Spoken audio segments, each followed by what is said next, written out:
Satu rumah, satu dunia. Karya Ihsan Mubarak. Setelah ziarah kita usai, kelak kisah kita akan dikenang anak-anak kita, bisrik istriku, tatkala anak-anak kami tengah bermain di beranda rumah. Aku pun sekedar mengangguk karena belum temukan jawaban yang tepat atas kata-katanya. Ia memang suka berceloteh, tapi saat ini kata-katanya tampak jauh bermakna dari kata-kata yang pernah ia utarakan sebelumnya. Wanita memang dikhususkan Tuhan. Kata-kata mereka tidak disusun di kepala, tetapi di hati. Kata-kata yang mereka ucapkan seolah-olah telah disulam dengan jarum dan benang yang tidak pernah dimiliki laki-laki. Kala itu ia bersandar di bahuku, sedangkan kedua anak kami duduk di lantai sambil berebut boneka yang istriku beli saat si bungsu rayakan ulang tahun. Bes Moi ke-6 2 hari sebelumnya.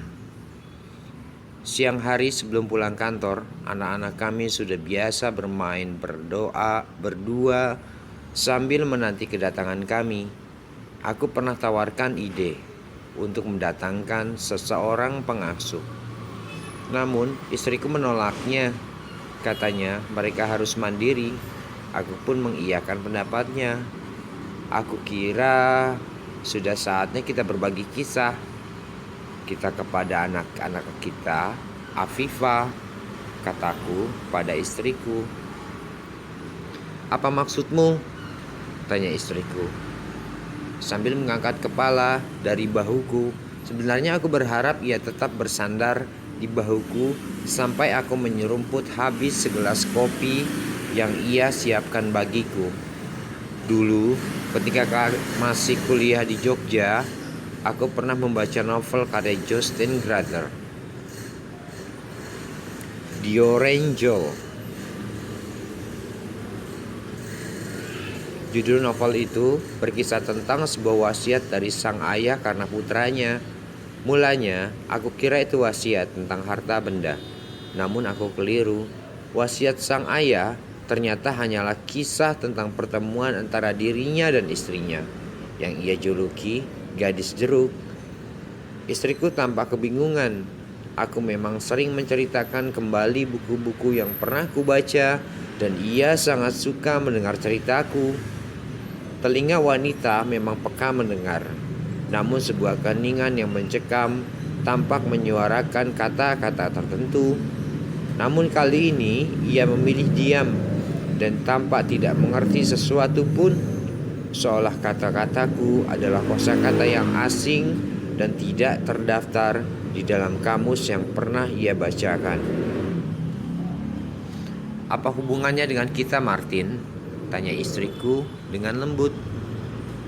Dengan bercerita apa adanya, anak-anak kita bisa mengenal siapa kita sebenarnya. Lupakan.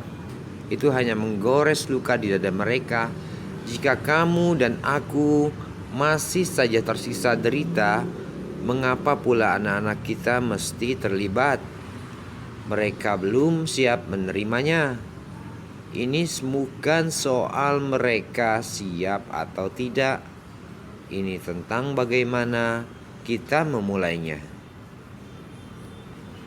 Apa kamu kira sederhana itu? Nada suara semakin meninggi. Air mukanya berubah seolah-olah baru saja disengat terik matahari. Matanya melotot, badannya tampak kaku dan tegang. Belum pernah ia bertingkah demikian. Ingat pada tapak sejarah. Amarah masih tersimpan rapi di balik sesungging senyum keluarga kita. Kita membeli bersatu ketika mereka menghendaki kita berpisah. Itu ketika masih berpacaran.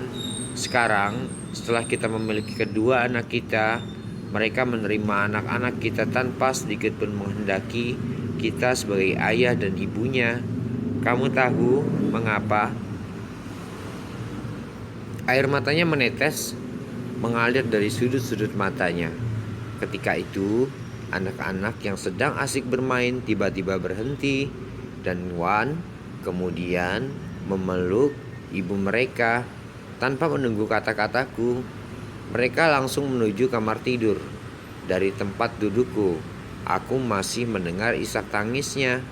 Aku baru sadar dan ingat, ternyata istriku baru saja bercerita tentang kisah kelam keluarga kami. Andai kata 10 lalu tahun kami memilih tidak bersatu, ya mungkin tidak semenderita ini. Bukan salahku, juga bukan salahnya. Barangkali itu semua demi kami sendiri.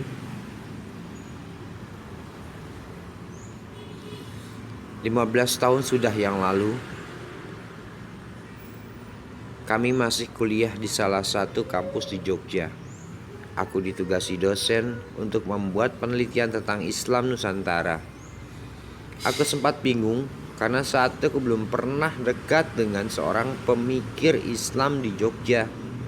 Jangan akrab, melihatnya pun belum pernah. Aku pun masuk ke dalam rumah dosenku untuk meminta sarannya. Engkau harus memilih jalan sendiri. Tujuan aku membawamu ke sana. Hanya itu menjawab ketika aku meminta tentang saran tokoh atau pesantren yang harus aku datangi. Tanpa banyak kata, aku tinggalkan rumah dosenku. Sebelum matahari dijemput senja, aku telah berada di stasiun kereta api yang letaknya tidak jauh dari tempat tinggalku. Aku masih ingat saat itu bulan Juli. Bunyi kereta membangunkanku dari tidurku di atas bangku kayu yang dipasang di stasiun kereta itu. Setelah kereta berhenti, tak terhitung manusia berhamburan keluar. Dan setelah itu manusia lainnya pun berhamburan mengisi kursi-kursi kereta api. Aku memilih kursi yang dekat dengan jendela. Selama di dalam kereta, aku membaca jejak langkah buku ketiga Tetralogi Buru karya Pramudia Ahmad Tur. 2 novel terdahulu, Bumi Manusia dan Anak Semua Bangsa, jauh dari harapan happy endingnya.